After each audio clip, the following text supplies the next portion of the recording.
আরজিকর কাণ্ডে এবার চিকিৎসক সুশান্ত রায়কে সাসপেন্ড করলো আইএমএ বেঙ্গল। আইএমএ জলপাইগুড়ি শাখার সম্পাদক ছিলেন সুশান্ত রায়। আরজিকর কাণ্ডে তথ্য প্রমাণ লোপাটের অভিযোগ ওঠে তাঁর বিরুদ্ধে। সুশান্ত রায়ের প্রশ্রয়ে সন্দীপ ঘোষের বারবারন্তের অভিযোগ রয়েছে। চিকিৎসক সুশান্ত রায়ের বিরুদ্ধে আর্থিক অনিয়মেরও অভিযোগ উঠেছে। থ্রেড সিন্ডিকেটের অভিজ্ঞে বিরূপাক্ষ বিশ্বাসের মেন্টর বলেও অভিযোগ আইএমএ বেঙ্গলে। শুধু সুশান্ত রায়ই নয়, আইএমএর মালদা শাখার সভাপতি তাপস চক্রবর্তীকে সরিয়ে দেওয়া হয়েছে।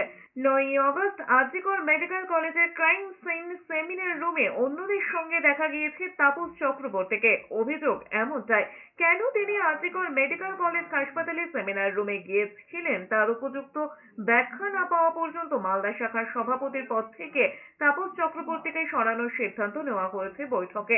এদিকে সাসপেনশনের পর এসএসকেএম এর পিডিটি অভিজ্ঞদের কাজেও লাগাম টানা হলো। কোনো ক্লিনিক্যাল সার্ভিসের সঙ্গে যুক্ত থাকতে পারবেন না সন্দীপ ঘোষ ঘনিষ্ঠ অভিজ্ঞদের।